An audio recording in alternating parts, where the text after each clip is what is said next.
আসসালামু আলাইকুম সম্মানিত দর্শকবৃন্দ, আপনারা এখন যে ঘাসটি কাটতে দেখতেছেন এটা হচ্ছে সেই ইন্দোনেশিয়ান স্মার্ট নেপিয়ার ঘাস। গরু ছাগলের পছন্দের একটি ঘাস।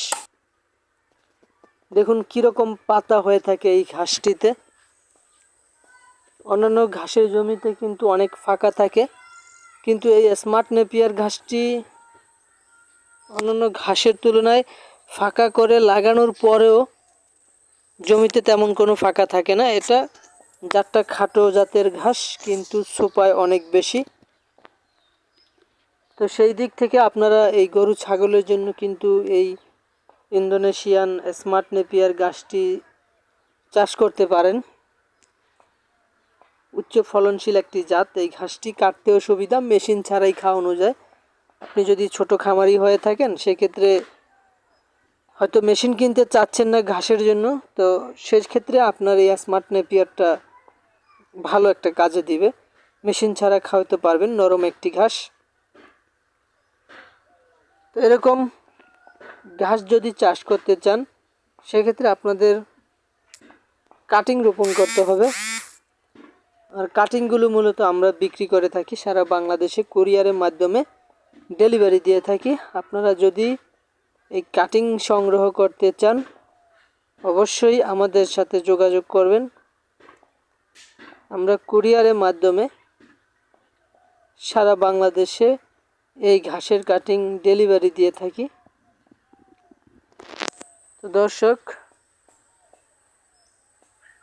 আপনার এই স্মার্ট নেপিয়ার ঘাসটি চাষ করতে হলে প্রথমে উঁচু জমি নির্বাচন করবেন, যেখানে বর্ষার সময় দীর্ঘদিন পানি জমে না থাকে। 3 দিন 5 দিন বা 1 সপ্তাহ পানি ওঠে আবার নেমে যায়, তাহলে ওরকম জমিতে চাষ করতে পারবেন, তেমন সমস্যা হবে না। তো উঁচু জমি নির্বাচন করার পর 2-3টা চাষ দিবেন। তারপরে জমিতে জৈব সার অথবা ইউরিয়া, অল্প পরিমাণে ইউরিয়া দিবেন আর জৈব সারটা বেশি করে দিবেন, অথবা গোবর দিবেন। তারপর কাটিংগুলো আপনি হাতে পাওয়ার পরে কাটিংটা শোয়ায় 1 থেকে 2 ইঞ্চি মাটির নিচে আপনার জোড়া মাটি দিয়ে কাটিংটা ঢেকে দেবেন।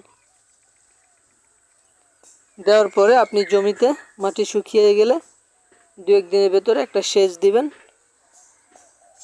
সেচ দিলে দেখবেন 1 সপ্তাহের ভিতরে আপনার ঘাস নিচ থেকে অঙ্কুরোদ্গম হবে, এবং সেখানে কিছুদিন পর গেলে দেখবেন এক একটি কাটিং থেকে এক একটি সুপার মতো চারা গজাবে। তো দর্শক, ভিডিওটি ভালো লাগলে অবশ্যই আমাদের চ্যানেলটি সাবস্ক্রাইব করে পাশে থাকবেন এবং অন্যকে দেখার জন্য শেয়ার করে দিবেন।